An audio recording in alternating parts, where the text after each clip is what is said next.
Hello and welcome to More Tea Minister. My name is Ian. Today, once again, we have the luxury of reviewing just one tea from beautiful Taiwan tea, and it is their Dayuling Premium Oolong tea. To be more specific, it's the 95K Dayuling tea. In the previous video, I explained what this nomenclature of 90K or 95K, 88K, whatever it is, happens to mean, and it's place markers or distance markers along a particular high altitude road in Taiwan, and the Dayuling tea growing region or the sub-region is described by the progress of that road up to Lishan. Now, we've looked in the previous video at a 90K tea, and now we are looking at one from 95K. So it is a different tea farm.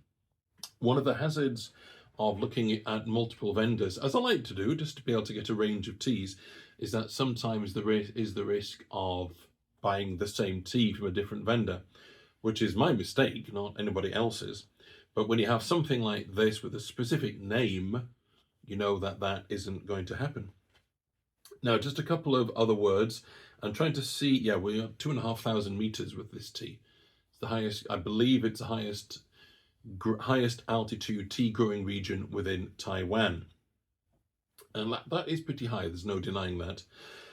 And the altitude, the terroir, the climate, generally speaking, has a powerful effect on the tea, and quite aside from any taste changes or effects from that kind of climate, terroir, and so forth, beautiful Taiwan tea make it very clear that the experience of this tea is not simply in the taste of a Gaoshan Cha tea, high mountain tea. It's in the experience of its mouthfeel and its texture. And so that means we need to take a tea like this very seriously. Not least because, and this is not a reflection on beautiful Taiwan tea, this stuff of any sort, any of these Dayuling teas, is not cheap. It has built-in exclusivity, and that exclusivity is going up all the time for reasons I explained in the previous video. So you really don't want to mess this up. So I'm going to be very careful and make sure that I brew this to get the best out of it. So let's move straight on to taking a look at the tea within this package, because it's generic packaging and that label says nothing more than I've already told you. And then we'll move on to looking at our tea review in the form of a teapot or Western style brew, and then we will have a Gongfu session. So see you soon. Here we are looking at the tea beads for beautiful Taiwan teas, Dayuling Premium Oolong tea. This is the 95K farm offering tea. The tea beads are, there's a variety of green, so to speak, and a variety of size. On average, the tea beads are probably about 4 millimeters across, but there is some variety. There's especially fragmentary material coming down to about 2 millimeters, and some of it's above 5, but in fairness, it's relatively consistent. The stalk material is making the tea beads look a lot paler. However, there are some quite extensive pieces of these beads which have become paler. So that is changing the sort of average colour. So I would say it's about half forest green and half a much paler, just leafy green colour. The smell of the leaves is rather intriguing. It's sweet and it's fruity, but there's a strong herbal element as well. And very intrigued by that floral component as well as the strong herbal. So once we've completed with this, let's move on to our brewing. See you in a moment. Hello and welcome to the first of our two reviews for today's tea, which is from beautiful Taiwan tea. It is their Dayuling 95K. This is hopefully, obviously, the Western or / teapot style review. The brewing parameters are 3 grams of tea, 90 degrees centigrade, 250 mils of water for 3 minutes. It's nice and simple and careful. And we're repeating the temperature and the steeping time for the second steep, which is the same tea leaves, obviously. Let's take a look at the colour of the tea. The first steeping is more intense and has a slightly more gold quality to it. The one on the second steeping, the one on my right, has more of a yellowy green aspect. The aroma of the first steeping, nothing very distinctive. A little bit of citrus, maybe a little bit of cream, a little bit of sweet, a little bit of fruit, but only a little. Let's try the second steep. Much the same, but even milder. Okay.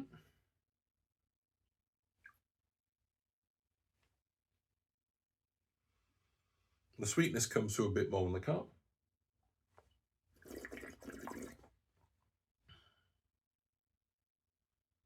A little thin on the flavour, it's dropping off.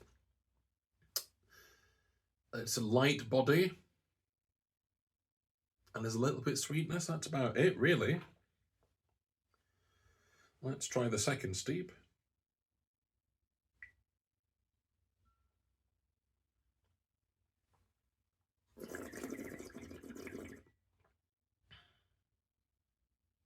Picked up a touch of body, it's still light to medium. The creaminess is now just adding a bit of smoothness and texture. It's refreshing, it's light. There's nothing very distinctive coming out, at least Western style. So let's see what the Gongfu session that we're going to move to now, see if we can sort of distinguish any of the flavour elements within this tea. See you in a moment. Here we are with the final part of our video, a Gongfu session to review the Dayuling 95K from beautiful Taiwan tea. We will keep our parameters nice and safe and simple.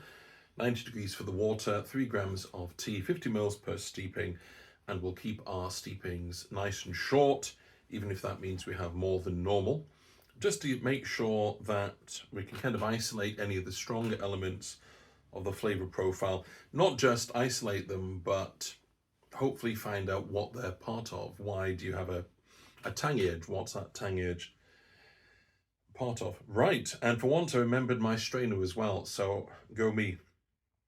Okay, let's make a start. Everything's been pre-warmed and I have my wastewater jug over there.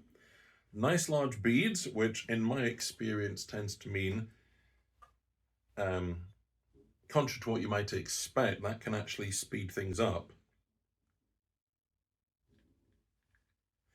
Because the stalk material likes to, I think, actually pulls the beads apart. Which is why in a previous video we found one leaf that was half rehydrated, another one that was still effectively a tea bead, but the stalk had hydrated and I think it had just pulled the bead apart. It's not like it's one leaf per bead. So as before, we will just take this to 45 seconds, see where that takes us.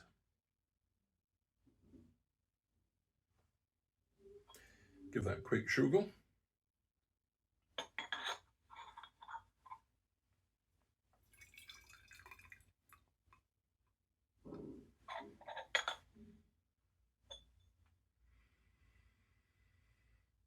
Fruity, tart, fruity edge. I am getting something like a kind of a rhubarb element to that. The tea beads themselves are pretty much unrehydrated or still dry. Yeah, they're not even out the velvety note aspect, although the stalk material has pretty much begun the process. Let's take a look. Yeah, we're still at the silvery white tea colour, I would say. I'm just going to ignore the phone, which is ringing, because I can't do much about that.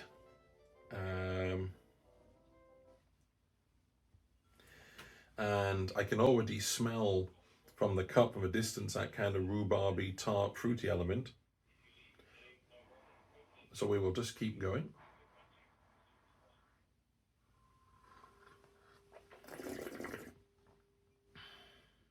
The same, a mild, tangy, fruity, rhubarby note, but with a bit of cream there. It's a first steep and the tea beads are barely unfurled, so unsurprisingly we're not getting the flavours dropping off almost immediately, but that's good. It's good to have that cream to back it up. Let's see if there's any sweetness to back that up as well. Well, let's go to 50. We don't need any more water just to cover the beads yet.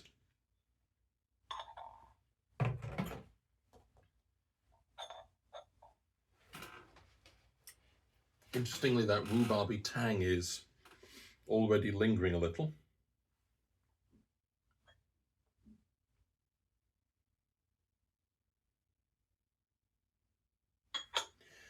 Okay, so we'll go for 50 seconds with this one. Get back in. I'm talking to bits of tea here. That's probably not a good sign.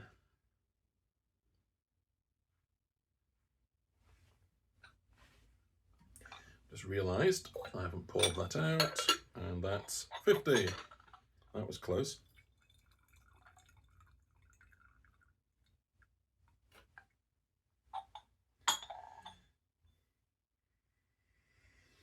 Yeah, still a tang, but with a slight sweetness to, I think, balance against it. How are those tea beads looking? Yeah, the stalk material, as always, is unfurling much faster than the rest. We're at the velvet covered pebble stage, and there you go, taking up quite a bit of room already. Colour wise, straight into a very intense yellow, very nice. Yeah, fruity and tangy, so it's not pure sort of tang.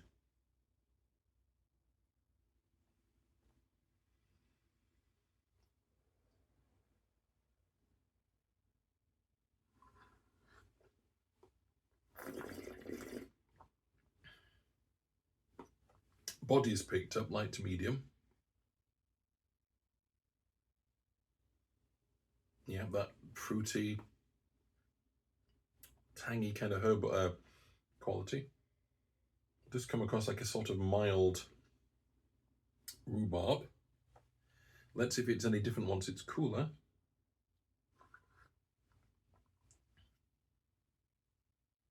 It is fruity. It's just got a real tang to it. And the problem with that is it might be hard to tell if this is oversteeped because of that sort of built-in tang to it. So we're just going to go with 55. Actually, looking at how cramped those leaves are, we might give those a bit more room for our next steep. Take that to about 70.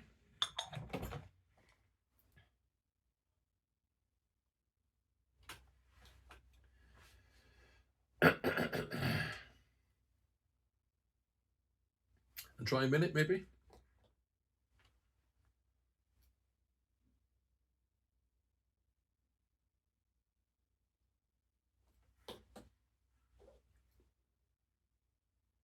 Yeah, just to give it a few seconds longer.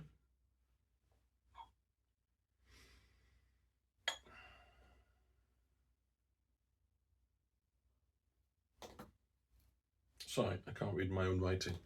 Not very fascinating to watch somebody making a mess of their own handwriting, is it? So we're effectively jumping 10 seconds here, I think. But I really don't want this to be, it is slightly drying and I don't want it to get any more than that. Okay. Yeah. Still, actually, it's not just tangy and fruity, it's picked up a sort of herbal edge. And we found with the previous tea that sometimes you get a pronounced tang that is part of something else. It's the outer edge, if you will, of a different flavour profile. Colour has increased in intensity. That's a very nice vivid yellow colour. Yeah, there we go. It's picking up some perfume. Yeah, it's more sweetness and perfume to go with that. Do you know, Yeah, the tang has receded into the background or alongside everything else, and so you've got perfumey and fruit and sweet, a sort of heady, fruity note with sweetness, and the tang is just sort of rounding it out. Very good. Okay.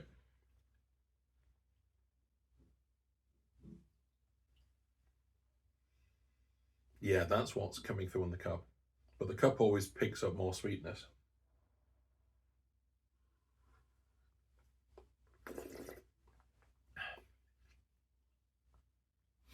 Body is just below medium, I would think. There's enough tang to make it refreshing. Flavour's dropped off a touch, but that's reasonable. We did use a touch more water. Bit drying. Yeah, I'd be wanting something to make this stand out. It's not got a great deal of body just yet. How are the leaves looking? Well, they've had room to unfurl, but I'm not picking up a great deal of body with this. Or texture. The tang's there, there's some herbal, there's some fruit. It's all just sort of a bit muted, or a bit reluctant to make an effort and come out to play. The flavours don't want to come out to play. Sorry for that noise. Right, we're going to go one last steep. Yeah, just to be fair to the tea, it's going to take a fair bit of water at this point. Yeah. You know, at the 100 ml mark.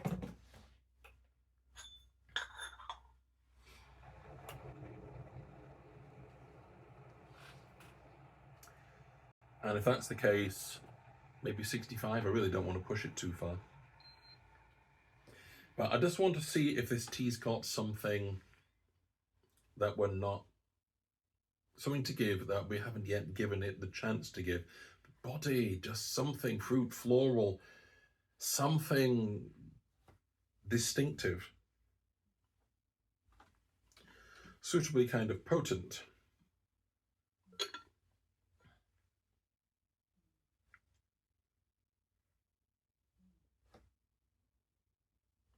$65.70 for this last one. As I say, that's quite a bit more water. That's not quite doubled again, but not far off. Okay, 110. It feels really heavy with that much water inside. 110.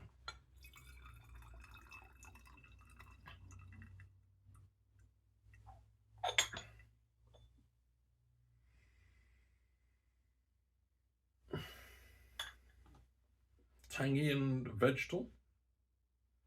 Yeah, if you look at that tea material, there's nothing left behind now. Yeah, it's all, yeah, look at that. It's all had a chance to unfurl. Nice and tender, yeah, there's nothing there that hasn't been allowed to re-steep. Colour-wise, it's come down to yellowy green.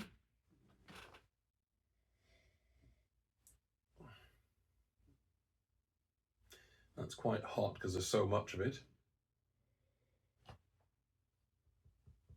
Come back to a sort of rhubarby quality, but with a bit of a perfumey, heady note. Let's give that a chance to cool. We're going to give that a chance to cool further and see what the scent is like. Scent on the cup has more sweetness, that's a lot more balanced. As I say, I would just like to give this tea more of a chance. And what I'm going to do, I've got a cup over here. I'm going to pour it out into the cup and pour it back into the jug. Just want to bring the temperature down, just for the sake of the aroma.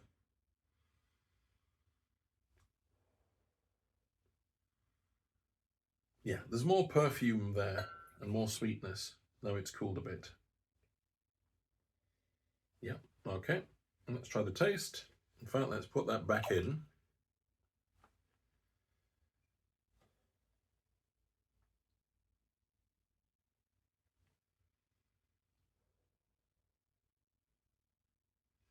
That's nice. It comes across almost like a citrus note.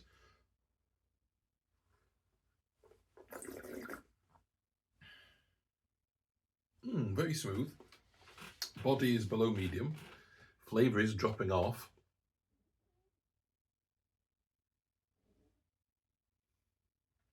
Yeah.